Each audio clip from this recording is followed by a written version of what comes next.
Cathode রশ্মি মোক্ষণনলের পরীক্ষার মাধ্যমে পরমাণুতে উপস্থিত ইলেকট্রন বা একটা ঋণাত্মক কণা আবিষ্কারের সঙ্গে সঙ্গে একটা নতুন তাগিদার জন্ম হয়। সেটা কি, যে পরমাণু যেহেতু নিস্তড়িত, অর্থাৎ পরমাণুর যেহেতু ওভারঅল কোনো চার্জ নেই, তাহলে অবশ্যই পরমাণুতে কোনো না কোনো একটা ধনাত্মক আধান মানে একটা পজিটিভ চার্জ আছে।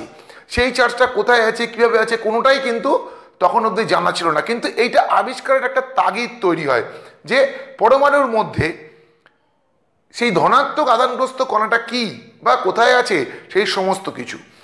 এই সংক্রান্ত বিভিন্ন পরীক্ষা নিরীক্ষার মধ্যে সবথেকে গুরুত্বপূর্ণ যে পরীক্ষাটা, সেটা হচ্ছে ক্যাথোড রশ্মির মতো অ্যানোড রশ্মির আবিষ্কার এবং সেই অ্যানোড রশ্মি থেকে পরবর্তীকালে প্রোটনের আবিষ্কার।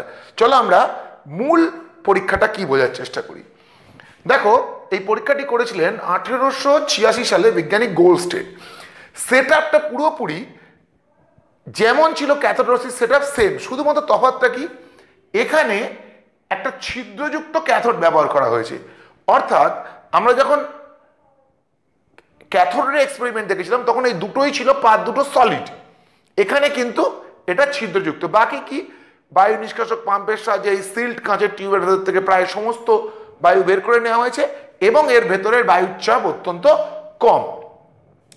এই অবস্থায় যখন আমরা এই পরীক্ষাটাকে করলাম, অর্থাৎ যখন বিজ্ঞানী গোল্ডস্টেন করলেন, তখন তিনি যেটা দেখলেন যে ক্যাথোড রশ্মি যেমন যাওয়ার সেটা তো যাচ্ছেই, তার সঙ্গে এই অ্যানোডের দিক থেকেও কোনো একটা রশ্মি এই ছিদ্রটাকে ভেদ করে এদিকে বেরিয়ে যাচ্ছে, যেখানে এখানে যদি আমরা একটা জিঙ্ক সালফাইডের লেয়ার দেওয়া পর্দা দিই, সেখানে প্রতিপ্রবাহ সৃষ্টি হচ্ছে।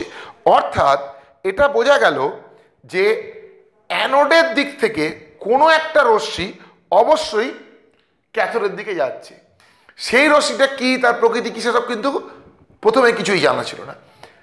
যেহেতু এই রশ্মিটা এই ছিদ্রের মধ্যে দিয়ে যায়, সেজন্য প্রাথমিকভাবে এর নাম দেওয়া হয়েছিল হচ্ছে ক্যানাল রশ্মি।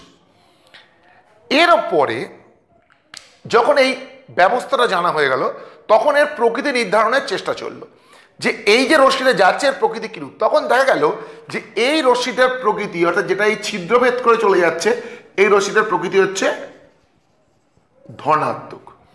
কিন্তু একটা খুব ইন্টারেস্টিং ফ্যাক্ট যেটা, সেটা হচ্ছে এই রশ্মির যে ভর, সেই ভর কিন্তু এর ভেতরে ব্যবহৃত গ্যাসের ওপর ডিপেন্ডেন্ট।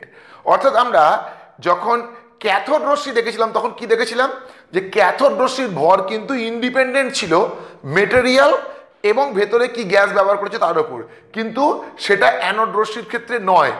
কারণটা যেটা, সেটা এবার আমাদের বুঝতে হবে। আসল ঘটনাটা হচ্ছে অ্যানোড রশ্মি কিন্তু অ্যানোড থেকে নির্গত হয়ই না। অ্যানোড রশ্মি অ্যানোডের দিক থেকে আসে, কিন্তু এটা অ্যানোড থেকে নির্গত কোনো রশ্মি নয়। এটা আসলে কি, এই যে ক্যাথোড রশ্মির জন্য ইলেকট্রনগুলো যায়, সেই ইলেকট্রনগুলো এই টিউবের মধ্যে থাকা কিছু গ্যাসকে আয়নিত করে দেয়। আয়নিত করা মানে কি, ধরো এই টিউবের মধ্যে হাইড্রোজেন গ্যাস ছিল, তাহলে আমরা যেটা হাইড্রোজেন পরমাণুর কথা ভাবি, যেটা আমরা জানি যে এই পরমাণুতে কি থাকে, একখানা প্রোটন থাকে আর একখানা ইলেকট্রন থাকে, এটা নিয়ে একটা হাইড্রোজেন পরমাণু তৈরি। এখন যদি এখান থেকে ইলেকট্রনটাকে বের করে দেওয়া যায়, তাহলে যেটা পাওয়া যাবে সেটা হচ্ছে আয়নিত গ্যাস। এবার এই আয়নিত গ্যাসগুলো যে পজিটিভলি চার্জ হয়, কারণ সেখান থেকে ইলেকট্রন বেরিয়ে গেছে। সেটা যদি অন্য গ্যাস থাকতো অন্য ঘটনা ঘটতো, কিন্তু ওভারঅল চার্জটা তার পজিটিভ হতো। মানে টিউবের মধ্যে থাকা গ্যাসটা পজিটিভলি আয়োনাইজ হচ্ছে, ধনাত্মকভাবে তড়িদায়িত হচ্ছে। ফলে তারা যেটা নেগেটিভ তড়িৎদ্বার, অর্থাৎ যে ক্যাথোড, তার দিকে মুভ করছে। অ্যানোডের দিক থেকেই মুভ করছে, কিন্তু অ্যানোড থেকে উৎপন্ন হচ্ছে না, কিন্তু অ্যানোডের দিক থেকে মুভ করে বলে এর নাম দেওয়া হয় অ্যানোড রশ্মি।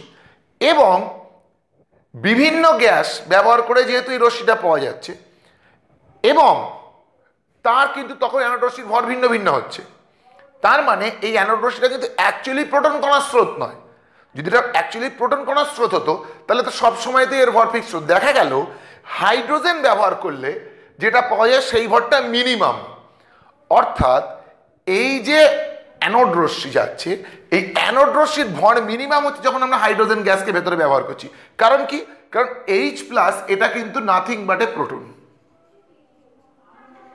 H+টাই হচ্ছে প্রোটন, কারণ হাইড্রোজেনের কি আছে, একটা ইলেকট্রন একটা প্রোটন, ইলেকট্রনটা বেরিয়ে গেলে যেটা পড়ে থাকে সেটা প্রোটন। তাহলে অ্যানোড রশ্মির মাধ্যমে আমরা কি বুঝতে পারলাম, যে পরমাণুর মধ্যে কোনো একটা ধনাত্মক আধানগ্রস্ত কণাও আছে। 1907 সালে বিজ্ঞানী থমসন এটার নাম দেন হচ্ছে পজিটিভ রশ্মি। এরও পরবর্তীকালে 1911 সালে রাদারফোর্ড পরমাণুতে উপস্থিত ধনাত্মক কণাটার নামকরণ করেন হচ্ছে প্রোটন। এই হচ্ছে প্রোটনের আবিষ্কারের ইতিহাস, অর্থাৎ পরমাণুর মধ্যে থাকা ধনাত্মক কণা যে প্রোটন সেটার আবিষ্কারের ইতিহাস, যেটা আমরা পরবর্তীকালে জানবো যে এই কণার সংখ্যাটা অর্থাৎ প্রোটন কণার সংখ্যাটাই কিন্তু পরমাণুর সমস্ত ধর্মের জন্য দায়ী। এই সংখ্যাটাকে সেই জন্য বলা হয় পারমাণবিক ক্রমাঙ্ক, এবং এটা পরমাণুর মধ্যে পরমাণুর নিউক্লিয়াসে থাকে। সেটা জানার জন্য আমাদেরকে যে রাদারফোর্ড এক্সপেরিমেন্ট সেটাতে যেতে হবে, সেটা আমরা আজকে ভিডিওতে আলোচনা করব না, সেটা আমরা এর পরবর্তী কোনো ভিডিওতে আলোচনা করবো। তাহলে এই ভিডিওতে আমরা জাস্ট ব্রিফলি তোমাদের অ্যানোড রশ্মি বা প্রোটনের আবিষ্কারের ইতিহাসটা বলার চেষ্টা করলাম। এটা অংশটা এর থেকে খুব বেশি ডিটেলসে ক্লাস 9-এ আমাদের প্রয়োজন নেই। ভিডিওটা যদি ভালো লাগে তাহলে একটা লাইক করো, পারলে শেয়ার করো, আর প্রত্যেককে শুভকামনা জানিয়ে আজকে ভিডিও শেষ করলাম।